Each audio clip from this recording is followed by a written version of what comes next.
तो hello guys, welcome back my new explanation video. तो इस वीडियो के अंदर मैं एक्सप्लेन करने हूँ battle through the heaven season 6 episode 86 को। तो लास्ट एपिसोड के अंदर हमने देखा था सावन जिनेन एकेडमी के नीचे आ चुका था अपने रूरल टेक्निक को प्रैक्टिस करने के लिए, जहाँ पर उसकी फाइट काफी सारे मैजिकल बीच से हो गया। अब उन मैजिकल बीच से बचने के लिए सावन एक व्हाइट वाले पोर्टल के अंदर आ गया, जहाँ पर उसे एक हेवनली फ्लेम मिल गया। अब उस हेवनली फ्लेम को देखकर तो सावन पूरी तरह से शॉक्ड हो गया था। अब आगे इस पार्ट के स्टार्टिंग में सावन उस हेवनली फ्लेम को देखते हुए कहता है आखिर एक जगह दो हेवनली फ्लेम कैसे हो सकती है। लेकिन तभी सावन सोचता है उससे मुझे क्या, यहाँ पर एक हेवनली फ्लेम हो या फिर दो, इससे मुझे क्या फर्क पड़ता है। ये सब सोचते हुए सावन वहाँ से निकलने की कोशिश करने लगा। लेकिन तभी सावन एक जगह रुक कर एक उसके दिमाग में थॉट आया कि अगर इस हेवनली फ्लेम को उसने जिनेन एकेडमी के फर्स्ट ईयर को दे दिया तो उसे हर 5 सालों में यहाँ आने की जरूरत नहीं होगी। फिर से एक बार यहाँ पर स्टूडेंट की लाइन लग जाएगी, जिसके बाद जिनेन एकेडमी पहले की तरह ही हो जाएगा। ये सब सोचते हुए सावन उस हेवनली फ्लेम को लेने के लिए उसकी तरफ बढ़ने लगा। सावन जानता था उसने पहले फ्लेम को कैसे रिफाइन किया होता है, क्योंकि उसे इस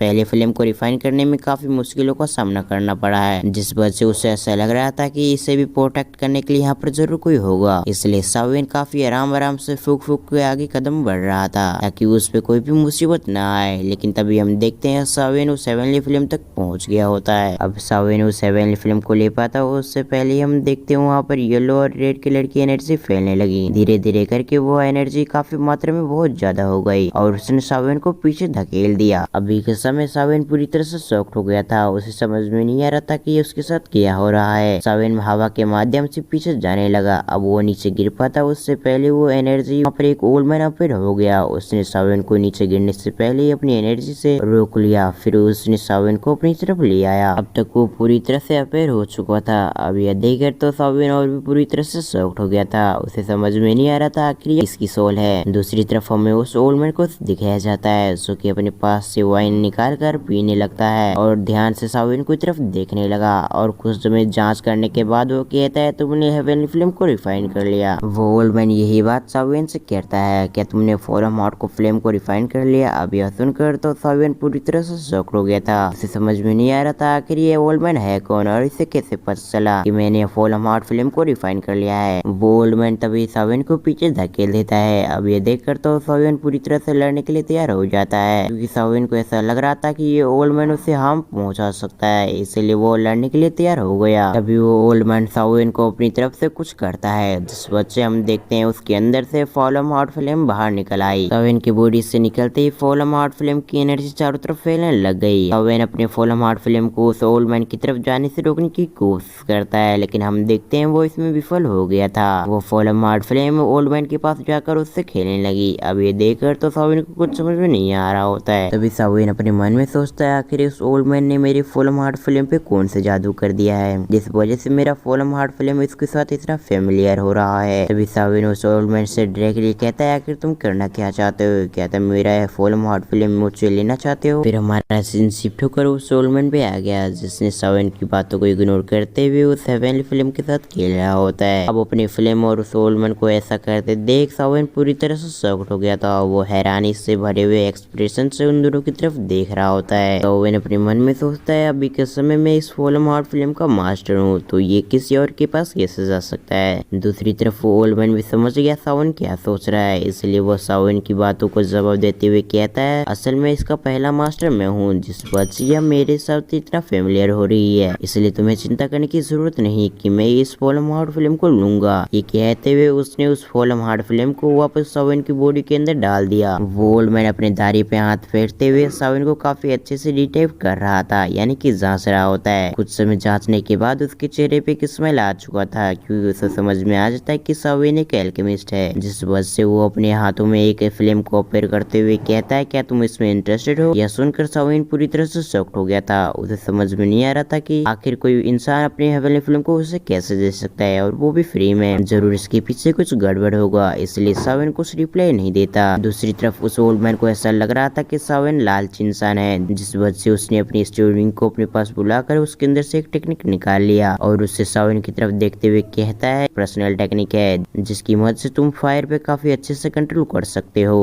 अब यह सुनकर तो सावन और भी शॉक्ड हो गया था। उसे समझ में नहीं आ रहा था आखिर इस ओल्ड मैन को क्या चाहिए, जिस वजह से वो मुझे ये सब ऑफर कर रहा है। अभी भी साविन को शांत देख उस ओल्ड मैन को गुस्सा आ गया। उसे ऐसा लग रहा था कि साविन एक काफी लालची इंसान है, इसीलिए वो हवा में अपेयर होते हुए साविन की तरफ गुस्से से देखते हुए कहता है, तुम लड़की काफी लालची इंसान हो, इसलिए मैं तुम्हें एक सबक सिखाऊंगा जिसके बाद तुम लालची नहीं बनोगे। ये कहते हुए उसने अपनी फायर को एक्टिवेट कर लिया। दूसरी तरफ साविन को रोकते हुए उससे कहता है, मैं कोई लालची इंसान नहीं हूँ, मगर कोई भी इंसान इतनी पावरफुल टेक्निक और इतनी पावरफुल हेवनली फ्लेम बिना फालतू में नहीं देगा, इसलिए मैं चाहता हूँ कि आप मुद्दे पे आए। ये कहते हुए उसने उस ओल्ड मैन को फिर से एक बार ग्रीट किया। अब साविन की ऐसी बातें सुनकर वो ओल्ड मैन भी थोड़ा सा हैरान हो गया था। साविन अपनी बातों को आगे बढ़ाते हुए कहता है, वैसे मैं आपको बता दूं इन दोनों में मैं इंटरेस्टेड हूँ, पर आपको पहले बताना होगा क्या काम है। अब साविन की बातों को सुनकर वो ओल्ड मैन शांत होते हुए हंसते हुए साविन की तरफ देखते हुए कहता है, मैं अभी एक सोल के रूप में हूँ, इसलिए मैं चाहता हूँ कि तुम मेरी बॉडी को रिफाइन करो। मैं महसूस कर पा रहा हूँ कि तुम एक एल्केमिस्ट भी हो, जिस वजह से मेरी बॉडी को रिफाइन करना तुम्हारे लिए थोड़ा बहुत आसान होगा। फिर वो ओल्ड मैन अपने चेहरे को उदास लेते हुए नीचे की तरफ झुकाते हुए साविन से कहता है, अगर तुम मेरे लिए बॉडी रिफाइन नहीं करना चाहते तो तुम यहाँ से जा सकते हो, मैं तुम्हारे लिए मुश्किल नहीं बनाऊंगा। ये कहते हुए वो काफी उदास लग रहा था। अब उस ओल्ड मैन की ऐसी हालत देखकर साविन भी इसके लिए तैयार हो जाता है, लेकिन वो उस ओल्ड मैन से कहता है, लेकिन मैं तुम्हारी मदद करूंगा, मगर तुम्हें भी मुझे अपने बारे में बताना होगा, आखिर तुम हो कौन। साविन की बातों को सुनकर वो ओल्ड मैन फिर से हंसते हुए कहता है, मेरा नाम याओ टियाओ है और मैं इस एकेडमी का ग्रेड एलर हूँ। अब यह सुनकर तो साविन पूरी तरह से शॉक्ड हो गया था। अभी तक जितने उसे शॉक्ड लग रहा था वो कम नहीं था कि अब ये भी आ गया। फिर याओ टियाओ अपने बारे में वो साविन को बताते हैं कि मैं यहाँ पर जब आया था तो मैंने देखा था यहाँ पर एक हेवनली फ्लेम है, इसलिए मैंने हेवनली फ्लेम को रिफाइन करने के लिए सोचा, लेकिन जैसा तुम्हें पता ही है तो हेवनली फ्लेम एक बॉडी में नहीं रह सकते, लेकिन मैंने कुछ भी करके अपनी बॉडी के अंदर उसे रिफाइन करने की कोशिश करी, जिसके दौरान मैं काफी घायल हो गया। अब इस मौके का फायदा उठाकर काफी सारे मैजिकल बीस्टों ने मुझ पे हमला कर दिया। उस समय उन मैजिकल बीस्ट के साथ एक डाउजंग बीस्ट भी आ गया था, जिस वजह से मैं वहाँ पर मारा गया, लेकिन मैंने अपने आखिरी वक्त में मैंने एक हेवनली फ्लेम को वहाँ पर आजाद कर दिया, जो कि फॉलम हार्ट फ्लेम थी, जिस वजह से तुमने उस फॉलम हार्ट फ्लेम को वापस रिफाइन कर लिया। मैं ये पूरी तरह से शॉक्ड हो गया था कि तुमने उस हेवनली फ्लेम को रिफाइन कर लिया है, क्योंकि उस हेवनली फ्लेम को रिफाइन करने में मुझे काफी मुश्किलों का सामना करना पड़ा था। फिर वो आगे बढ़ते हुए एक अंगड़ा लेते हुए साविन से कहते हैं, अगर तुम मेरी बॉडी को रिफाइन नहीं कर सकते तो कोई बात नहीं, तुम यहाँ से जा सकते हो। अब इन सभी बातों को सुनकर तो साविन थोड़ा सा उदास हो गया था। साविन को भी कसम में उस मास्टर के लिए काफी बुरा लग रहा था। साविन अपने मन ही में कहता है, इनके साथ काफी बुरा हुआ है, इसलिए मैं इनके साथ और भी बुरा नहीं कर सकता, तो क्या मुझे इनके लिए एक बॉडी को रिफाइन करना चाहिए या फिर नहीं। यह सब सोचते हुए साविन को कुछ में वहाँ पर लग गया। साविन याओ टियाओ से कहता है, मैं आपकी बॉडी को रिफाइन करने के लिए तैयार हूँ। अब यह सुनकर तो वो ओल्ड मैन को हैरान हो गया। याओ टियाओ साविन की तरफ देखते हुए कहता है, लेकिन तुम तो अभी काफी कमजोर हो, क्योंकि मेरी बॉडी को रिफाइन करना कोई मामूली बात नहीं होगी, क्योंकि मैं एक डोजोंग हूँ, जिस वजह से अगर तुम्हें मेरी बॉडी को रिफाइन करना है तो तुम्हें एक पावरफुल एल्केमिस्ट होना होगा। अब यह सुनकर साविन थोड़ा सा नर्वस होते हुए पीछे जाते हुए कहता है, मेरी कुछ टेक्निक है जिसकी मदद से मैं आपकी बॉडी को रिफाइन करने की कोशिश कर सकता हूँ। तो खुश होते हुए साविन से कहते हैं, तुम्हारा धन्यवाद, मैं यह तुम्हें मौका जरूर दूंगा, तुम मेरी बॉडी को रिफाइन करने की कोशिश कर सकते हो। वो खुश होते हुए आसपास की जगह से कहते हैं, अब मैं नहीं मरने वाला, अब मैं नहीं मरने वाला, अब मैं बच जाऊंगा। लेकिन साविन उन्हें रोकते हुए उनसे कहता है, लेकिन अभी एक दुविधा है। अब यह सुनकर तो याओ टियाओ काफी गंभीर होते हुए साविन की तरफ आ गए और उसकी हर एक बात को डिटेल से सुनने लगे। साविन उनसे कहता है, मैं अभी कसम में काफी वीक हूँ, जिस वजह से मुझे ताकतवर बनना होगा, उसके बाद ही मैं आपकी बॉडी को रिफाइन कर सकता हूँ। साविन का यह सारा याओ टियाओ पूरी तरह से समझ चुके थे कि वो उनसे हेवनली फ्लेम और वो रूरल टेक्निक मांग रहा है, ताकि वो अपने आप को स्ट्रॉन्ग बना सके। अब यह सब समझते हुए याओ टियाओ अपने पास से वो दोनों चीज निकाल लेते हैं, लेकिन तभी उनके पास से गलती से शराब की बोतल निकल जाती है। याओ टियाओ जल्दी से शराब की बोतल को छुपाते हुए साविन से कहते हैं, तुम इन दोनों को पहले यूज कर सकते हो। अब उसकी ऐसी बातें सुनकर तो साविन भी शॉक्ड हो गया था। वो हैरान होते हुए उन दोनों को चीजों को अपने पास रख लेता है। फिर हमारा सीन शिफ्ट होकर हैंगफेंग पे आ गया, जो कि अभी के लिए अपनी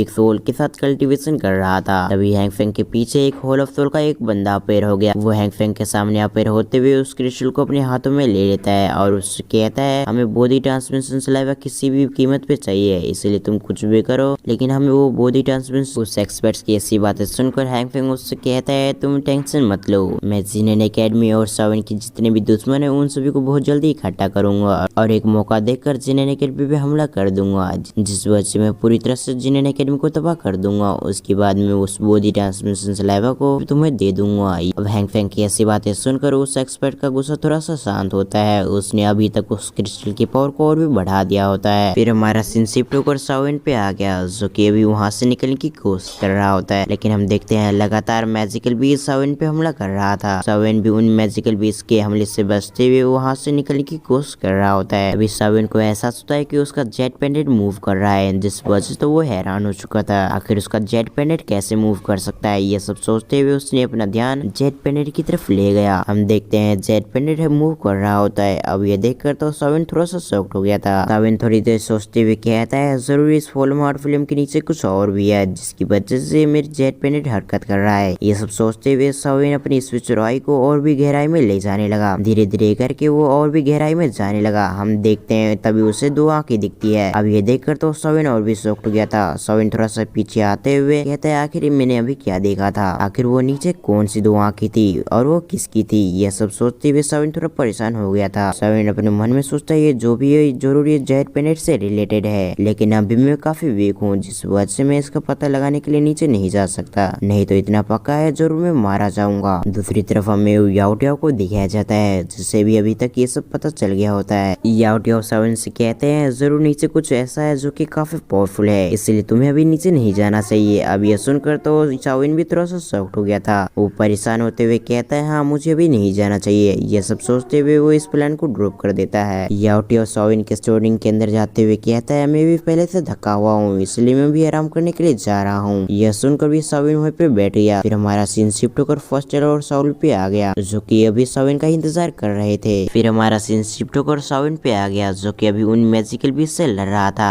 हुआ यूं था कि सावन तो मैजिकल बीस्ट से लड़ने के लिए अपनी टेक्निक को प्रैक्टिस कर रहा था, लेकिन तभी वहाँ पर एक मैजिकल बीस्ट आकर सावन पे हमला कर दिया और धीरे धीरे करके वहाँ पर काफी सारे मैजिकल बीस्ट आ गया, जिस वजह से सावन को भी उसके रिप्लाई में उन पे हमला करना पड़ा। सावन की ऐसी पावर को देखकर तो याओ टियाओ भी काफी खुश हो गए थे। याओ टियाओ खुश होते हुए उससे कहते हैं, तुमने इस टेक्निक को काफी अच्छे से प्रैक्टिस कर लिया है। फिर अगले सीन में हम देखते हैं सावन वोल्डेमॉर्ट फिल्म से निकल रहा था, लेकिन तभी वहाँ पर फर्स्टेल आ गए। फर्स्टेल को देखकर तो सावन शॉक्ड हो गया था। वो कहता है, आखिर आप यहाँ पर क्या कर रहे हैं। यह सुनकर फर्स्टेल सावन से कहते हैं, मुझे तुम्हारी फिक्र हो रही थी, मुझे लगा कि तुम किसी प्रॉब्लम में हो, इसलिए मैं आ चुका हूँ। सावन अपने पास से वोल्डेमॉर्ट फिल्म का सीट निकालते हुए फर्स्टेल को दे देते हैं। उसके अगले सीन में हम देखते हैं वोल्डेमॉर्ट फिल्म जिरेन एकेडमी में आ चुकी थी। फर्स्टेल सावन को इसके लिए धन्यवाद कहते हैं। अगले सीन में साउली सावन को बता रहा था कि सांग फेंग उन पे हमला करने की सोच रहा है। ये सुनकर तो सावन शॉक्ड हो गया था। वो गुस्से में आते हुए कहता है, मैं इस सांग फेंग के बच्चे को नहीं छोड़ूंगा। अब इसी के साथ हमारे ये एपिसोड यहाँ पर एंड होता है। अब अगर आपको एक्सप्लेनेशन अच्छा लगा तो वीडियो को लाइक करके चैनल को सब्सक्राइब कर लें और साथ ही साथ बेल आइकन को भी प्रेस जरूर कर दें।